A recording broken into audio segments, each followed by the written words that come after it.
kenapa saya katakan kita banggakan beliau ini adalah salah satu inisiator, penggagas, dan konseptor di mana di dalam RPJMN 2020-2024 itu, di mana bahwa revolusi mental dan pembangunan kebudayaan itu diantaranya adalah dicapai melalui kegiatan prioritas nasional yaitu penguatan budaya literasi. Nah, oleh karena itu pada kesempatan ini beliau akan menyampaikan tentang konsep transformasi perpustakaan dalam peningkatan indeks budaya literasi yang berkontribusi terhadap indeks pembangunan kebudayaan. Jadi ada relevansi ataupun kontribusi kuat kehadiran perpustakaan kita ini yang di dalamnya ada aktivitas kegemaran membaca dan budaya literasi dalam upaya mencapai penguatan ataupun kemajuan budaya yang pada akhirnya adalah peningkatan kualitas sumber daya manusia. Bapak Direktur, kami persilahkan untuk memberikan paparan, kami berikan waktu 50 menit Bapak. Dipersilakan Pak Direktur.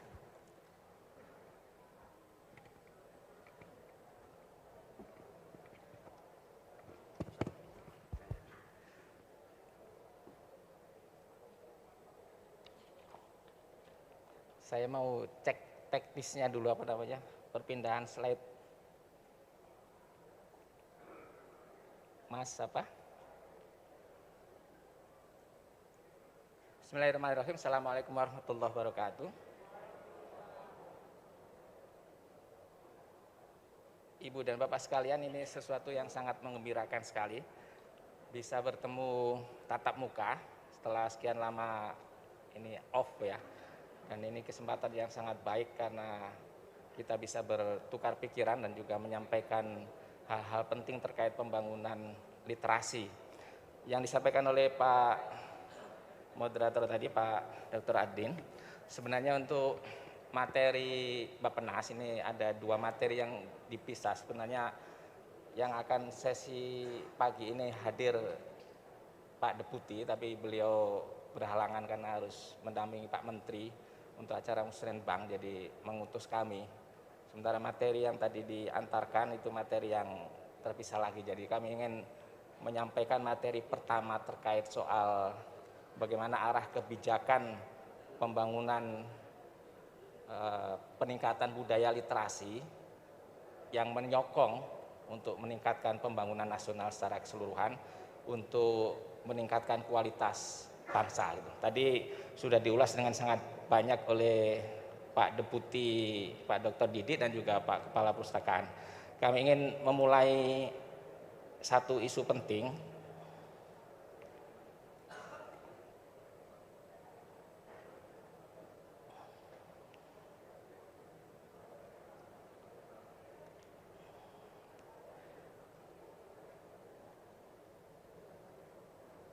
Ya, slide-nya dari saya saja, jadi supaya tidak apa. Ini apa, profil penduduk Indonesia sekarang ini betapa sangat besar. Jadi kalau menurut sensus terakhir itu tahun 2020 kemarin 270 juta jiwa, tapi kalau perkembangan 2 tahun belakangan sudah mencapai 273. Nah, komposisi penduduk ini didominasi oleh penduduk usia muda. Bapak dan Ibu sekalian bisa lihat pada gambar ini, tidak tampil di sini ya, atau tampil di mana ya, supaya kelihatan ini ya,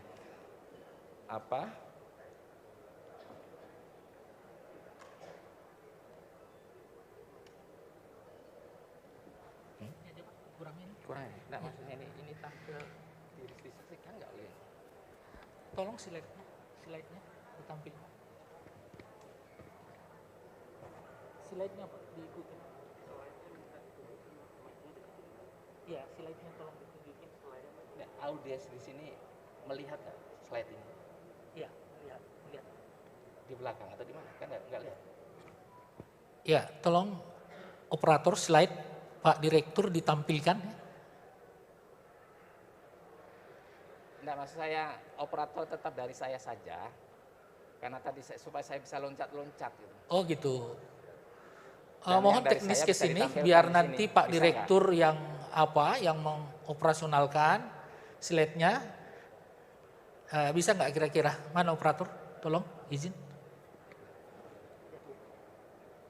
Kalau tidak bisa ya enggak apa-apa dari operator, karena Oh, itu share screen kata.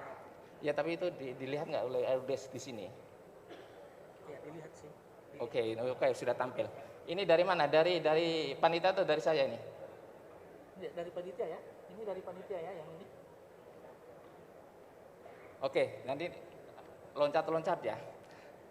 Bisa ditampilkan yang ini, yang profil penduduk.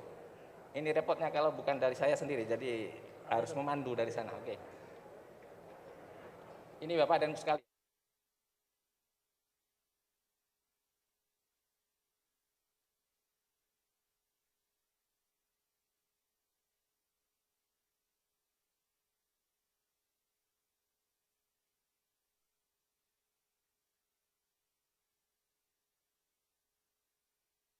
Dan juga 15 sampai dengan 64 tahun. Jadi kelompok-kelompok umur muda yang produktif. Lalu apa yang harus kita siapkan dengan mereka ini? Pertama adalah dengan menyiapkan, ya tentu saja kita akan membangun sumber daya manusia yang berkualitas dan berdaya saing. Tapi apa elemen penting di dalam pembangunan SDM yang berkualitas dan berdaya saing itu? Pertama adalah kesehatan tentu saja, dan juga pendidikan. Karena ini dua pilar penting yang menyangga SDM unggul dan berdaya saing. Terutama tadi Pak Deputi PMK, Pak Dr. Didik menyinggung tentang bagaimana penguatan keluarga itu juga penting. Membangun literasi juga harus dimulai dengan keluarga. Karena itu kita harus membangun keluarga yang berkualitas supaya juga melahirkan generasi baru yang berkualitas juga. Di sini kita bisa melihat bagaimana nanti kelompok-kelompok penduduk berdasarkan pada umur dan kemudian membekali pendidikan yang berkualitas itu akan berkontribusi terhadap produktivitas nasional yang tercermin pada partisipasi pasar kerja pada penduduk yang memenuhi kualifikasi pendidikan yang baik. Berikutnya, nah pada kelompok penduduk usia muda kita juga sudah membagi. Jadi mereka ini dikelompokkan secara kategoris orientasi terhadap teknologi digital. Jadi kita bisa membagi antara untuk yang sekarang dominasi angkatan muda tadi itu adalah kalangan milenial yang lahir oleh generasi baby boomers terakhir itu. Jadi mungkin orang tua mereka kelahiran 60-an gitu. Dan mereka sekarang dalam umur antara 20-30 itu. Dan kita sudah memasuki juga generasi baru yang disebut sebagai generasi X dan juga generasi Alpha yang bahkan itu lahir dari orang tua yang kelahiran 70-an. Jadi mereka ini betul-betul disebut sebagai digital natives. Jadi sejak lahir atau bahkan di umur-umur muda dini itu sudah terekspos oleh teknologi digital.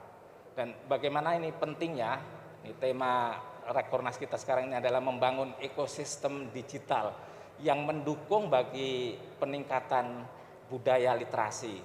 Kita tidak cukup hanya dengan literasi makna konvensional, tapi juga literasi yang sudah ditransformasikan, yang ditopang oleh kekuatan teknologi digital. Dan Bapak dan Ibu sekalian, ini nanti akan punya konsekuensi terhadap peningkatan kualitas layanan perpustakaan, bagaimana variasi layanan, e-book, atau mungkin juga cara mengakses dari manapun orang itu tinggal, itu bisa mengakses ke sumber-sumber pengetahuan yang disediakan oleh perpustakaan. Dan perpustakaan nasional yang sudah dirintis sejak beberapa tahun terakhir itu sudah mulai kaya layanan-layanan yang semakin bervariasi dan beraneka ragam itu. Di slide berikutnya, Bapak dan sekalian, jadi ini juga menunjukkan tadi generasi muda dalam usia produktif, pembekalan untuk status kesehatan yang baik, pendidikan yang berkualitas, itu akan memungkinkan bagi Indonesia memetik apa yang kita sebut sebagai bonus demografi. Jadi bonus demografi itu dicirikan oleh, ini sudah menjadi pengetahuan kita semua, tingkat ketergantungan, rasio ketergantungan antara penduduk non produktif terhadap penduduk produktif itu sangat rendah. Jadi penduduk non produktif itu antara 0 sampai 15 tahun karena dia pada masa sekolah, masa menempuh pendidikan. Dan penduduk non produktif berikutnya adalah yang berusia 60 tapi kemudian ditarik menjadi ke belakang lagi 65 ke atas. Jadi penduduk yang tadi kalau kita mampu menyiapkan pendidikan yang baik, status kesehatan yang bagus, maka sangat mungkin kita akan memetik the second bonus demografi gitu. Jadi dividen demografi itu bisa pada 2 tahap. Jadi pada masa ketika anak-anak atau generasi atau angkatan muda dan juga usia kerja sampai dengan 60 dan 65 tahun, betul-betul puncak produktivitasnya yang sangat tinggi, tapi begitu memasuki masa lansia, senior citizen, tetap bisa produktif. Nah, tingkat ketergantungan atau rasio ketergantungan itu sangat rendah antara tahun 2020 sampai dengan tahun 2030. Yang terendah sekali itu adalah antara tahun 2024 dan 2028. Itu paling rendah tingkat rasio ketergantungannya itu. Nah, kalau kita bisa menyiapkan penduduk Indonesia dengan status kesehatan yang bagus, maka akan sangat mungkin kita memaksimalkan sebelum Indonesia memasuki apa yang disebut sebagai aging population, penduduk yang menua dan kemudian rasio ketergantungannya makin tinggi. Dari mulai rendah, landai, kemudian makin membesar. Jadi proporsi penduduk usia muda produktif makin berkurang, sementara yang non produktif, yang tadi yang di bawah umur 15 tahun ke bawah tadi sampai dengan 65 tahun ke atas, itu makin membesar proporsinya. Dan karena itu bonus demografi bukan sesuatu yang sifatnya taken for granted, sesuatu yang dengan sendirinya bisa diterima, kecuali syarat-syarat dipenuhi tadi, pendidikan, kesehatan, dan penyediaan lapangan kerja.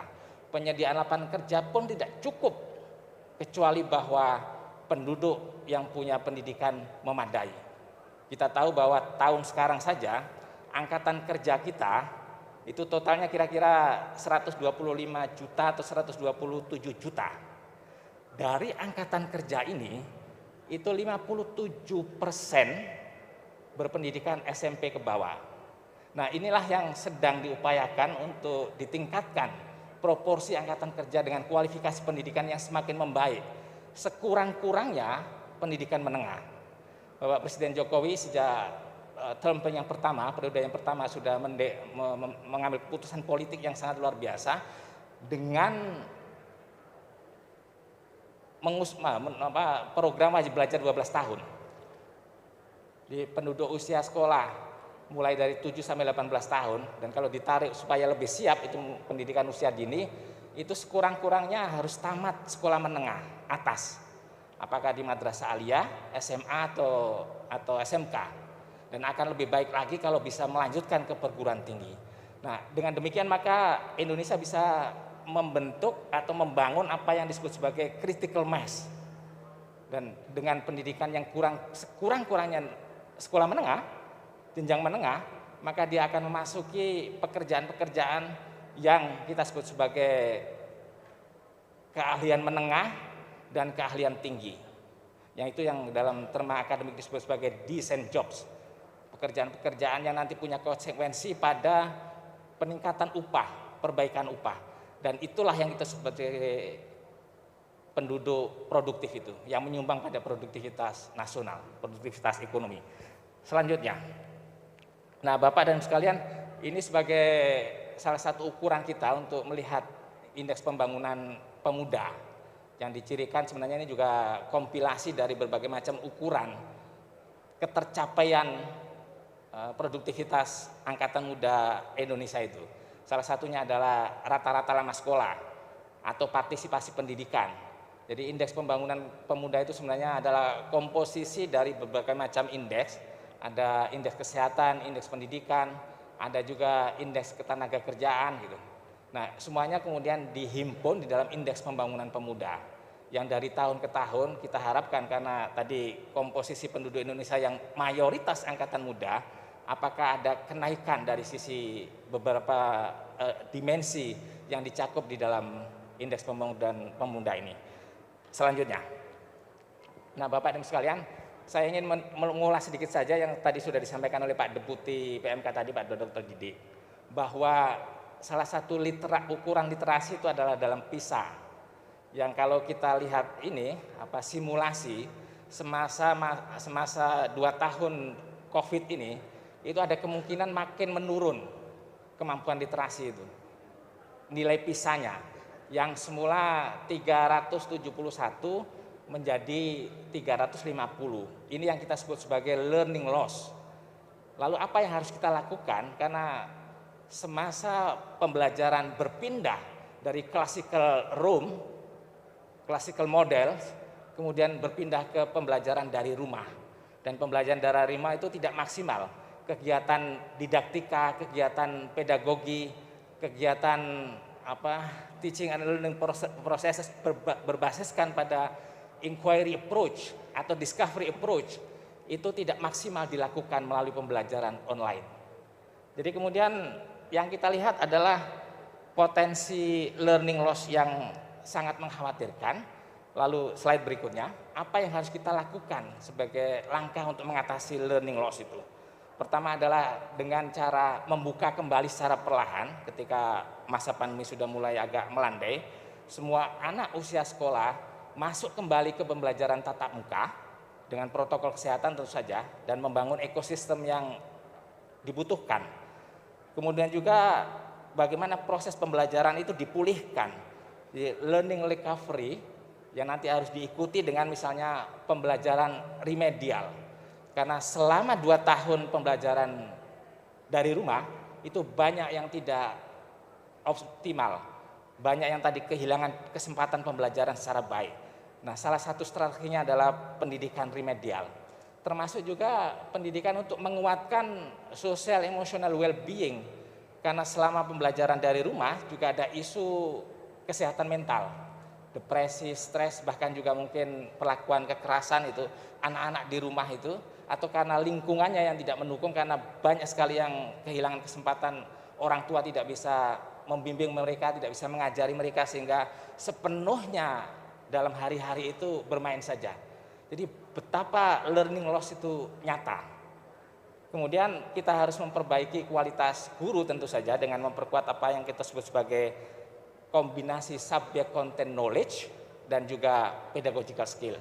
Berikutnya, Bapak dan sekalian, ini yang kami sebut sebagai relevan sekali tema yang diangkat oleh Lakornas pada kesempatan kali ini, pengembangan ekosistem digital. Saya ingin mengutip saja dari dokumen-dokumen yang terstandar, nanti ini sumbernya bisa dirujuk dan bisa diakses secara langsung untuk membaca secara keseluruhan. Jadi apa yang harus kita siapkan, Ibu dan Bapak sekalian, dalam rangka membangun ekosistem digital untuk meningkatkan kualitas layanan perpustakaan itu? Pertama, kita harus memahami tentang apa yang disebut sebagai mega trends yang membentuk masa depan kita, dan kemudian bagaimana masa depan pendidikan itu juga akan dirancang berdasarkan dengan mega trends yang sekarang sedang tumbuh dan menguat. Kita amati misalnya yang pertama, societal transition towards sustainability. Kita semuanya paham bahwa Indonesia juga sedang melaksanakan agenda global SDGs itu, yang mencakup banyak isu dan banyak bidang, banyak sektor. Ada juga pendidikan. Impian-impian, aspirasi-aspirasi sudah dimunculkan bagaimana mengatasi kesenjangan global, mengatasi kemiskinan ekstrim, mengatasi pendidikan yang di beberapa negara itu tertinggal. Bapak dan Ibu sekalian, di negara-negara yang berpendapatan ekonomi menengah, apalagi yang berpendapatan ekonomi rendah, kelompok negara-negara miskin, di sejumlah negara di Asia Selatan, di Afrika, itu banyak anak-anak usia sekolah tingkat dasar yang bahkan ketika tamat SD itu tidak bisa membaca.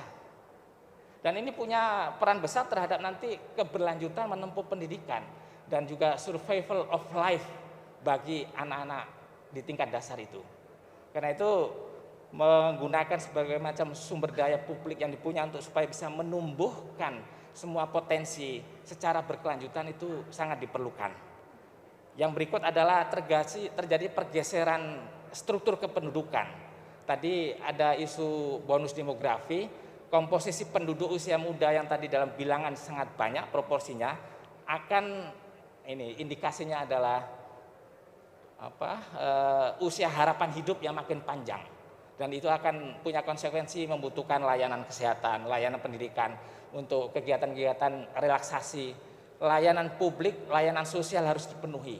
Karena tingkat kelahiran makin jarang, karena usia penduduk untuk kawin itu makin tinggi, di atas 20 tahun, dan itu punya konsekuensi pada kelahiran anak, maka tingkat kelahiran menjadi makin berkurang. Komposisi penduduk mengalami pergeseran, lebih banyak tinggal di perkotaan. Penduduk yang tinggal perdesaan banyak yang bermigrasi. Daya dukung lingkungan perkotaan pun harus disesuaikan dengan tingkat pertumbuhan penduduk di kawasan-kawasan urban tadi itu. Nah, yang paling kanan ini, Bapak dan Ibu sekalian, itu punya konsekuensi langsung terhadap bagaimana di transformation of social institution. Karena ada isu VUCA di sini. Volatile, uncertainty, ada ambiguitas. Karena sedemikian cepatnya perubahan, sedemikian cepatnya itu dinamika yang berkembang di masyarakat, maka yang kita kemudian saksikan adalah masyarakat kita mengalami proses disrupsi dan ditandai oleh digitalisasi, ada otomasi. Pekerjaan-pekerjaan yang dulu dilakukan secara manual tergantikan oleh mesin dan nanti akan banyak kehilangan pekerjaan. Karena di sini tantangannya, kemampuan penguasaan teknologi dan terutama teknologi digital menjadi mutlak diperlukan.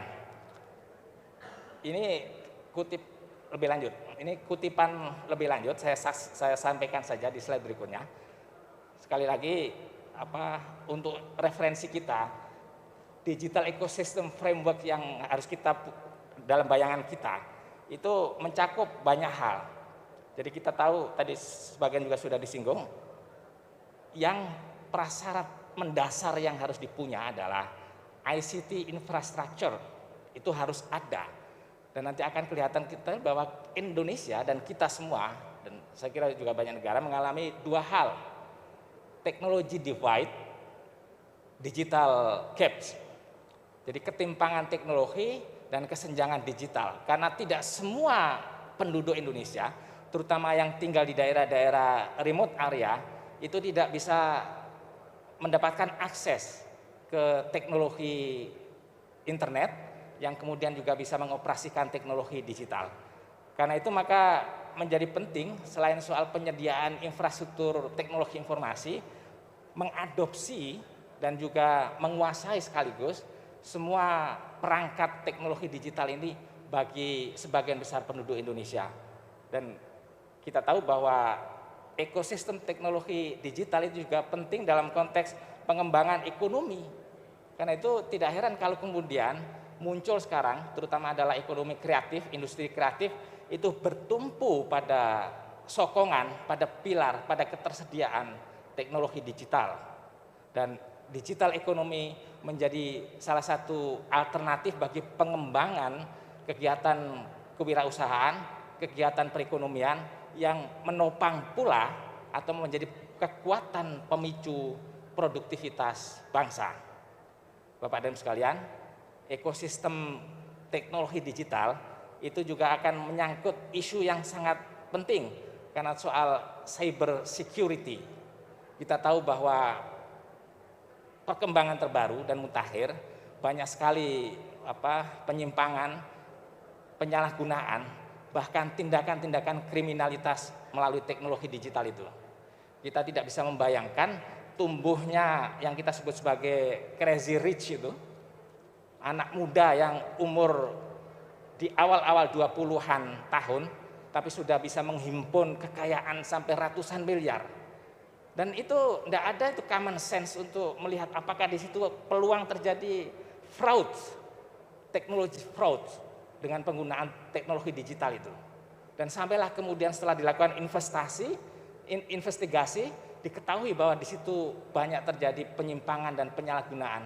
Sehingga ya bersyukur undang-undang ITE sudah tersedia dan praktek-praktek penyalahgunaan melalui cyber security atau cyber crime itu kemudian bisa ditangkal dan kemudian ada proses hukum ketika betul-betul nyata tindakan pidananya yang ada di situ. Jadi penting sekali Bapak dan Ibu sekalian, mengapa kita punya referensi dan tema yang kita angkat sebagai ekosistem digital dalam Rakornas kali ini. Di slide berikutnya. Nah, Bapak dan Ibu sekalian, tadi yang kami sampaikan cyber security itu penting sekali dan yang sangat penting saya ingin memberi penekanan tentang inclusion. Karena inclusion di sini kalau waktunya sudah agak mendekat diingatkan saja Pak Adin.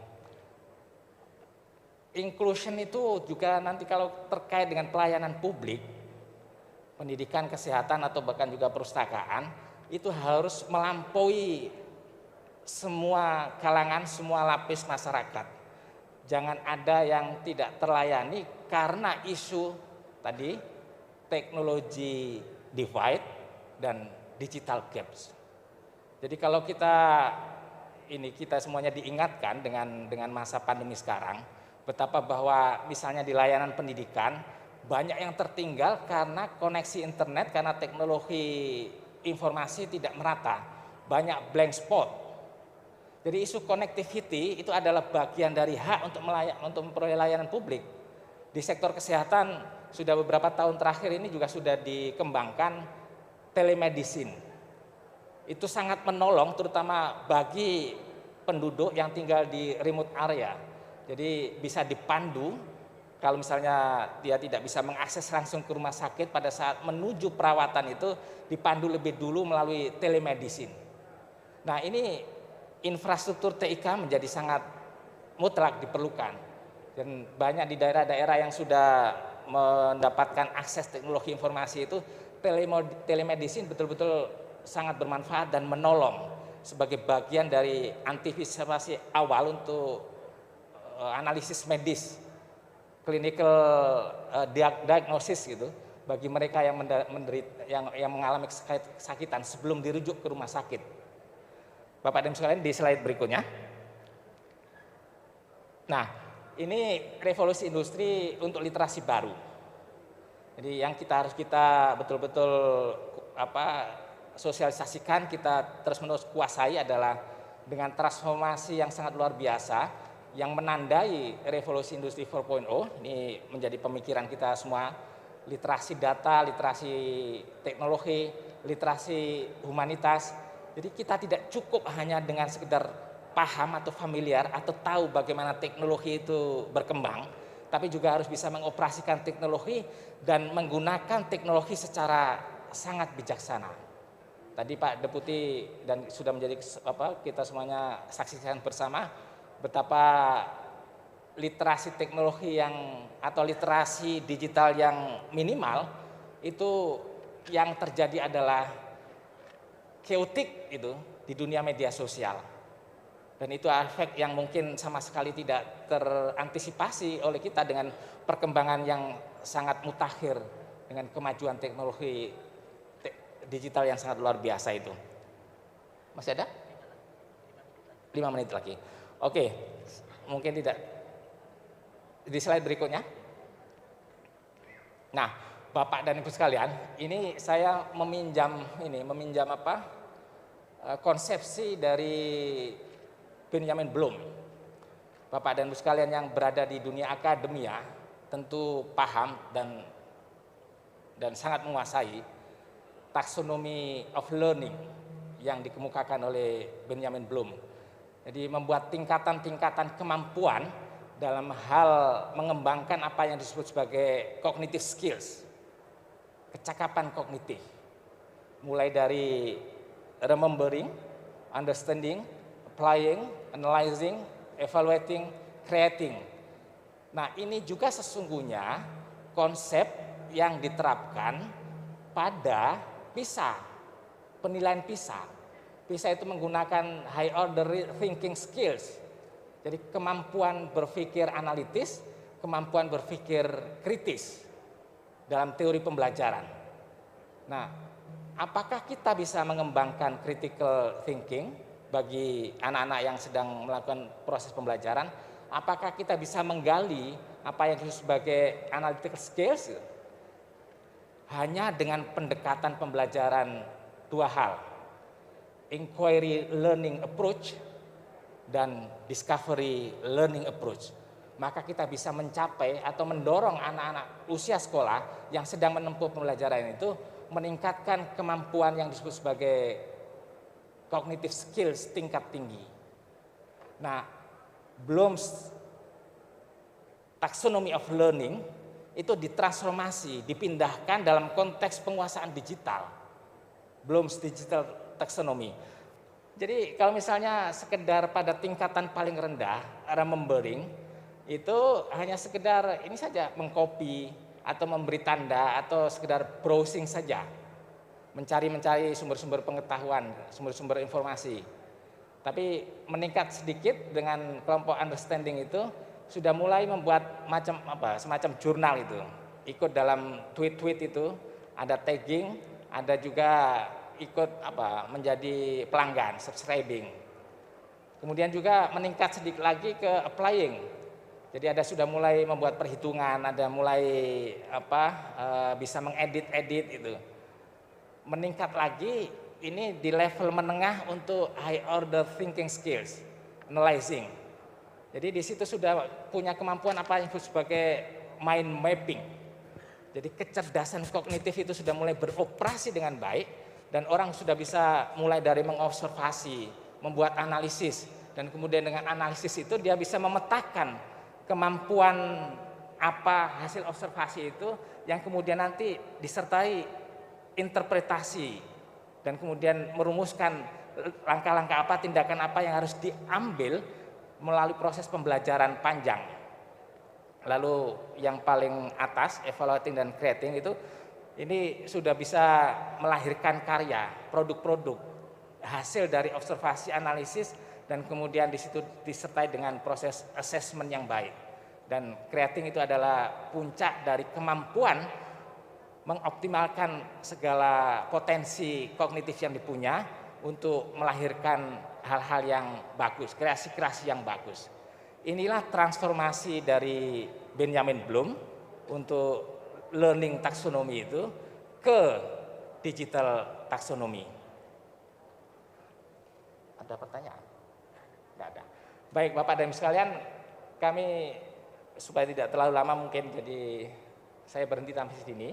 Mudah-mudahan ini juga bisa memberi referensi bagi kita semua untuk menegaskan betapa bahwa mendorong peningkatan budaya literasi itu tidak cukup dengan pemaknaan dan pemahaman literasi konvensional saja. Jadi kemampuan baca, kemampuan menulis, kemampuan memahami simbol-simbol dalam angka maupun abjad. Tapi juga adalah harus kita tingkatkan menjadi kemampuan untuk mengolah sumber-sumber informasi, kemampuan untuk mengendapkan pengetahuan yang didapatkan melalui berbagai macam bacaan, dan itu semuanya kemudian harus didukung oleh teknologi digital yang sekarang juga menjadi instrumen yang sangat vital dalam peningkatan kemampuan literasi. Dan slide ini mengakhiri keseluruhan bahwa membangun dan memperkuat ekosistem digital itu sangat diperlukan, dan kemudian kita harus bisa mentransformasikan kemampuan pembelajaran yang merujuk pada taksonomi Bloom tadi itu menjadi taksonomi digital yang ilustrasi grafisnya sangat nyata ditunjukkan di slide ini. Mudah-mudahan ini memberi manfaat dan pengayaan untuk kita semuanya, dan kita berusaha untuk terus-menerus berkontribusi dalam upaya meningkatkan budaya literasi bangsa Indonesia untuk meningkatkan produktivitas nasional. Billahi taufiq wal hidayah. Assalamualaikum warahmatullahi wabarakatuh. Baik, terima kasih Bapak Amih Al-Humami, PhD. Bapak Ibu yang kami hormati, tadi apa yang disampaikan bisa menjadi bahan referensi bagi kita, pencerahan bagi kita tentunya dalam rangka bagaimana kemudian mereformulasikan kebijakan kita dengan adanya tadi yang disampaikan, adanya perubahan perilaku masyarakat kita yang tadi ada digital native ya. Ini juga menjadi bagian terpenting menurut saya yang harus kita sikapi sebagai pelaku-pelaku pembangunan di bidang perpustakaan dan penguatan budaya literasi. Nah, Bapak Ibu yang kami hormati, kami memohon maaf karena tidak ada tanya jawab ya Pak Direktur. Jadi oleh karena itu, karena ada narasumber lain, mari kita berikan aplaus terhadap Bapak narasumber kita. Terima kasih, kami tutup sesi ini. Terima kasih Pak Direktur bisa hadir bersama-sama kita. Assalamualaikum warahmatullahi wabarakatuh.